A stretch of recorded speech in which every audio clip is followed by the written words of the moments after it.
The first thing that people noticed in Romania was experts talking on television about how inflation isn't going to happen.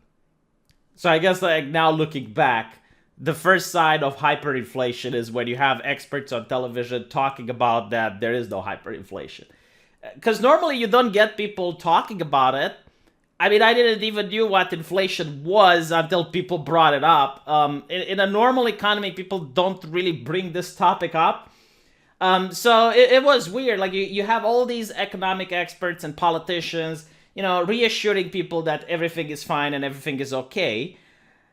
And what's interesting is that even when things weren't fine and things weren't okay, there was no accountability for the liars. There was no punishment for people making the bad decision. You see, like if you're a doctor and you give bad advice to a patient, and because of that he takes the wrong treatment and he gets side effects, you are going to be held liable. Like the patient can sue you for the wrong diagnosis. Doesn't matter how you came to the conclusion of the wrong diagnosis, it's your fault. But when you're an economist and you go on television and you give the wrong diagnosis to people and they lose their life savings or they end up being homeless, there is no accountability. And it's not the fact that, people can't sue the economists, but I guess the economical world still holds that person in the same prestige like before. I mean, they're not even getting punished at a professional level. No one is saying, hey, like this economist made bad calls and a lot of people suffered because of it. Even if they're like advisors to politicians, I mean, I know some of them that are advisors today, even though like at the time they went up and said, oh yeah, inflation, don't worry about it. It's not a thing that's going to affect anyone. And it's also interesting how the narrative changed. Like again, in Romania, it was, there is no inflation, don't worry about it. There is some inflation, but it's not that bad. To, okay, things are bad, but don't worry about it, don't panic, because what's going to happen is we're going to fix it, and it's going to be fine. And these were like the narratives that were being parroted almost 24/7 by all the economists on television and the mainstream media.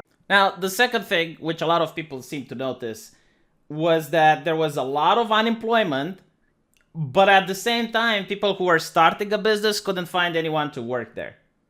And I guess this was when the narrative that Romanians are lazy people was being pushed heavily onto the television, right? So that people don't blame the government, but people blame each other. Like this was, I guess, like the core way for the politicians to push away responsibility. It's not their fault that they're printing too much money. It's not their fault that they're being corrupt and they're making bad decisions that gets them wealthy, but the people are suffering. No. It's the average Joe. The average Joe is just lazy and doesn't want to work. Now, the reason people didn't want to work is because it's like the left likes to say, it's like, oh, we need a minimum wage because without the minimum wage, then, like the employer is going to take advantage of people. The reality is that there is already a minimum wage that exists, even if it's not coded into law. And that minimum wage is when a person goes to a job and despite the fact that he works 10 or 12 hours a day, he still can't pay the bills. He still can't buy food. He still like is living as if he didn't have a job. And when that happens, most people go like, fuck it. Like we're not going to work. I had this happening during austerity measures when I was working at a hospital. Like there was this infirmary, like this person who's like pretty much like a janitor, she washes the patients while they're in bed. She cleans up, and her wage went below $40. And she said, look, I can't work for this. Like the bus ticket alone is $40. Like I'm going to quit. And that's what happens when you can't pay people enough money. Now, the reason they couldn't pay people enough money is because with inflation, if you had, let's say, a small business like a coffee shop, well, the price of coffee would go up, the price of electricity goes up, and when you want to pay the worker, you literally don't have any money left. Because everything has become more expensive, and now the worker wants to be paid more because in his life, the price of electricity goes up and the price of food goes up. So he wants more money, but the problem is that the employer can't pay more money.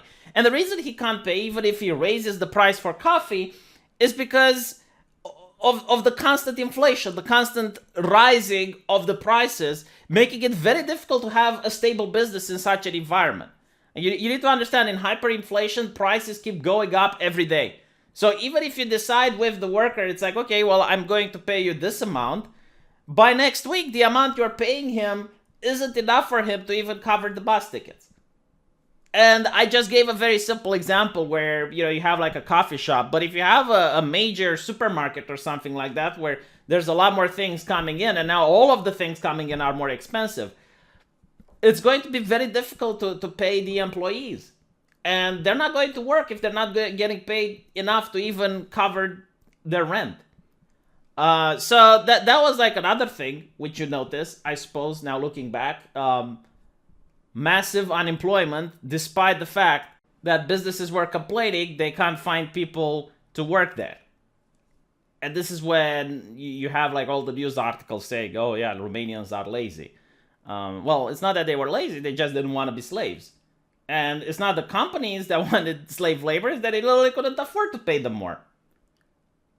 And if you didn't get it, yeah, inflation is like literally when the price doubles from one day to another. Well, hyperinflation, better said.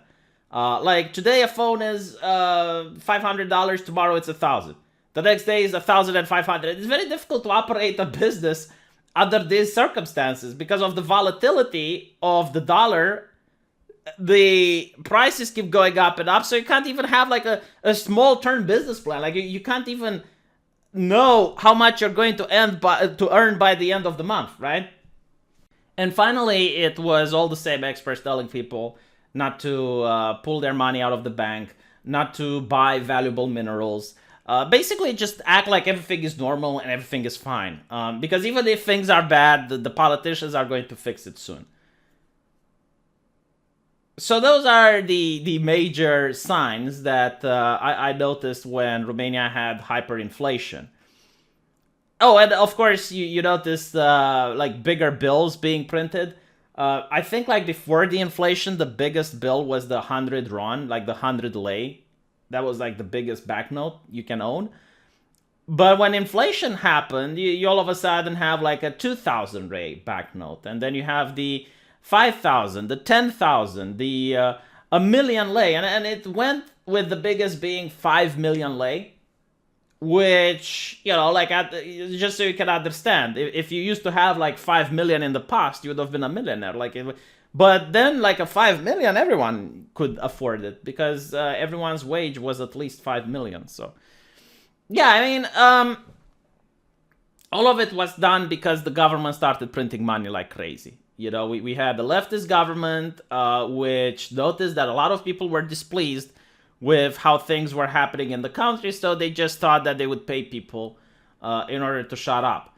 Now, there was a crisis, don't get me wrong, and the crisis was the fact that Romania used to be a socialist country, meaning the government owns everything, and we moved towards a mixed economy, where the government owns something, like the education sector, the healthcare sector, but all the factories and the means of mass productions were now being sold to the private sector. And a lot of companies, especially from Western Europe, took advantage of that. Usually they would bribe the politician, they would buy a factory, and then they would scrap it for spare parts so that they don't get competition. So for example, if you're a car company like Ford, they could buy something that's a car manufacturing in Romania and then sell it off for scrap and get a lot of people unemployed. This is called vulture capitalism. It happens in the United States as well. It's how big companies eliminate competition. Big tech does it a lot. Like if you're a small company that like develops some new groundbreaking technology, it can be bought off by Facebook, and Facebook fires everyone and just brands the IP as their own, and they shelve it somewhere. But the mentality of the average Romanian wasn't ready for that. Like, they didn't even understand. I mean, these people grew under socialism with the Marxist theory of labor. So it was very difficult for a factory worker to understand, if he puts in 11 to 12 hours a day and he works as hard as possible, why is his factory going bankrupt? Like, why is no one buying his stuff? And the answer was, like, a lot of people now had access to the Western market, which was a lot more developed and a lot better than what things were built under Eastern Europe. And people would buy that. So a lot of people went bankrupt because of that. And the mindset of the average person, again, was that you get to a school, you learn a trade, and then you go to a job, and you're going to get to that job until you grow old. Now the mindset changed. It's like, yeah, sure, you learn a trade, but if the market just doesn't need your trade anymore, you should learn something else. Maybe you shouldn't work in Romania. Maybe you should work in Germany or Spain or in another place where you're being better paid off. And I guess that's pretty much how the economy actually got better, right? Because a lot of people just left the country. They moved towards the European Union. They went and they worked in Germany, Spain, Italy, UK, and then they sent money home. And that's, I guess, how the government managed to control the inflation. But it was a really rough time, very bad. A lot of people ended up losing their homes. A lot of people ended up losing their life savings. It's a traumatic event. Like it was impossible not to know at least one other family that was affected by it in some way or another. But at the same time, I guess there were a lot of people that got insanely wealthy because of it. Back then, like banks would give fixed loans, meaning that the money you have to give back to the bank didn't really fluctuate. So they didn't really account for inflation at the time, which means that a lot of people bought houses by making a bank loan. And once inflation hit, well, as I mentioned, you could just take a marble, go to some kids that were playing there with bricks of money, ask for a brick of old cash, and then you can pay your bank loan for a house using just one marble. It's simplifying this, but like a lot of people were basically short selling the currency. That's how it worked. It's a lot more difficult now to short sell the currency because most banks are aware of the concept of hyperinflation. But if you find a way, you might actually end up rich in case your country does happen to have hyperinflation. So, yeah, I mean, that's my experience with it. Some people ask me, and I guess now was an opportune moment to tell them because I'm working on This Week in Stupid. As you guys know, it takes a long while to edit the video. And if I just can talk to the camera telling you an interesting story from my country, it makes it easier. So tune in tomorrow for This Week in Stupid. I guarantee to you it's going to be a great episode. And as you know, I never lied in the past. If the episode happens to be boring, I just don't mention it. But no, it's a great episode, and hopefully I'll see you guys tomorrow. Let me know what you think in the comment section, and I'll be talking to you then.